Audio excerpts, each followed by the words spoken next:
Some stories stay with you. This one is about a quiet farm in rural Oregon where pigs held a terrible secret. Their owner, Susan Monica, used them to dispose of human remains. It sounds like a horror film, but it was real life. The farm's isolation hid monstrous acts, turning a place of life into a graveyard.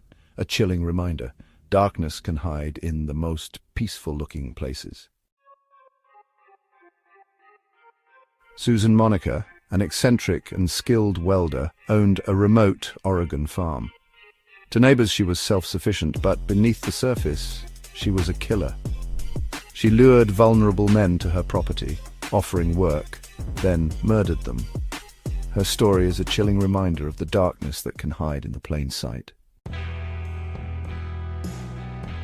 Susan Monica craved isolation. Her farm was her fortress, cluttered, chaotic, and hidden from the world. She preferred animals to people, but her connection had a sinister side. Vulnerable men came to work for her, only to vanish. Monica's story is a chilling reminder of the darkness that can exist within ordinary people. Stephen Delicino was looking for a fresh start at 59. In 2012, he found an ad from Susan Monica seeking a handyman. The arrangement seemed perfect, a place to stay in exchange for work. He moved onto her property, living in a small trailer.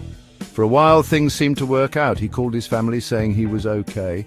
Then the phone calls stopped, and his family grew worried. They tried to contact him, but his phone went unanswered. Susan Monica gave them conflicting stories about his whereabouts. At first, she said he left due to a medical emergency. Then she claimed he was acting strangely, and she asked him to leave. The lack of a clear answer raised alarm bells for Stephen's family. They reported him as a missing person in early 2013. The police began investigating, but with little evidence it was difficult. Meanwhile, Susan Monica used Stephen's credit and debit cards. This was a crucial mistake, showing a financial motive. She claimed he gave her permission to use the cards as payment. But the story didn't add up. Why leave all financial resources behind? This financial trail became key evidence against her. The disappearance of Stephen Delicino was the beginning of unraveling Susan Monica's dark secrets. Her conflicting stories and financial exploitation raised suspicions. The investigation into his disappearance would eventually lead to the discovery of her crimes. The farm, once a place of seclusion, became a crime scene. The story of Stephen Delicino is a chilling reminder of the darkness that can exist within ordinary people. The farm became a place of death, hidden behind a facade of rural tranquility. Robert Haney, 56, came to work for Susan Monica a year after Stephen Delicino disappeared. Like Stephen, Robert sought work and a place to stay. He was a handyman, helping with various projects on the farm. For a time, he was a familiar presence, part of the farm's isolated world. But in late 2013, he too vanished, and communication with his children stopped. Susan Monica told them Robert had quit after a disagreement. The story was eerily similar to what she told Stephen's family. Robert's children didn't believe her. They knew he wouldn't leave without a word. They contacted the police, linking 2 missing persons cases to the same farm. The pattern was undeniable, and the investigation focused on Susan Monica as a suspect. Her farm was no longer just a point of interest, it was a potential crime scene. The stories of Stephen Delicino and Robert Haney are tragically similar. Both were vulnerable, isolated from support networks, making them ideal victims. Susan Monica controlled their lives, and when she no longer wanted them, she made them disappear. Their search for a safe haven led them into the hands of a predator. The investigation into Robert Haney's disappearance intensified the scrutiny on Susan Monica. The farm, once a place of seclusion, became a crime scene. The story of Robert Haney is a chilling reminder of the darkness that can exist within ordinary people. The farm became a place of death, hidden behind a facade of rural tranquility. Her actions were driven by a desire for control and power. She lured vulnerable men to her farm, then murdered them when they were no longer useful. Her story is a chilling reminder of the darkness that can exist within ordinary people. In January 2014, the investigation gained momentum. The Jackson County Sheriff's Office visited Susan Monica's farm for a welfare check on Robert Haney. They also wanted to question her about Stephen Delicino's disappearance. Monica was initially cooperative, repeating her story that Robert had left. But deputies were suspicious, sensing something was off. They noticed Monica was using Robert's EBT card, a pattern similar to Stephen's case. She claimed Robert left it behind, but the excuse was wearing thin. Deputies obtained a search warrant marking a turning point in the case. The search began, a massive undertaking on the cluttered, overgrown property. Investigators sifted through years of debris, bringing in forensic teams and cadaver dogs. The farm, once a place of seclusion, was now swarming with law enforcement. Susan Monica was taken in for questioning, initially denying wrongdoing, but as evidence mounted, her story crumbled. Faced with the inevitable discovery, Monica's composure broke, and she started to talk. Her confession was chilling, revealing the gruesome truth. The search of the farm uncovered horrific evidence, confirming investigators' worst fears. The farm had become a slaughterhouse, a testament to Monica's cold and methodical nature. The dismemberment and use of pigs were part of her plan to erase her victims. The investigation into the farm's secrets revealed the full extent of her depravity. The story of the welfare check is a chilling reminder of the darkness that can exist within ordinary people.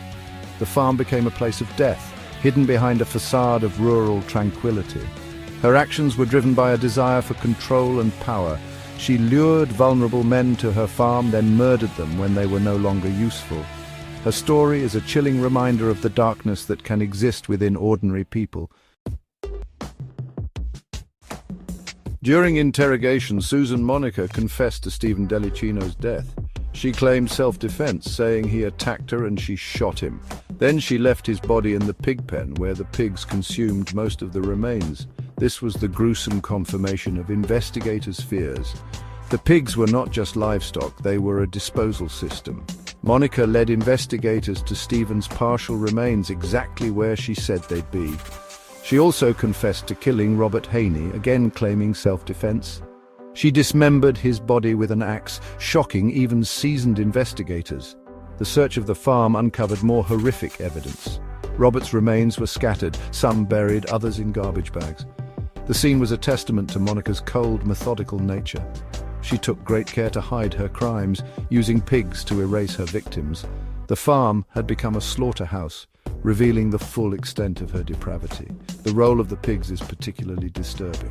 Monica starved them before shooting her victims, making them more aggressive. This detail reveals premeditation, contradicting her self-defense claims. It was a calculated, cruel plan, using animals' natural behavior for her monstrous purpose.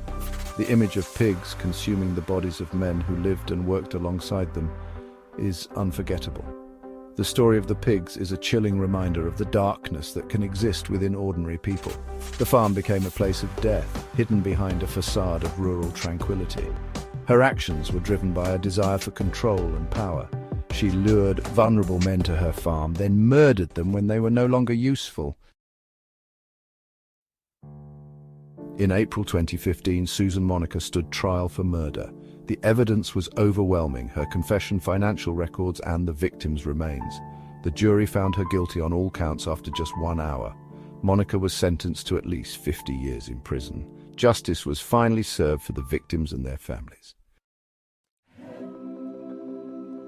Even with a conviction, questions remain. Were Stephen Delicino and Robert Haney the only victims? Susan Monica owned the farm for over 20 years.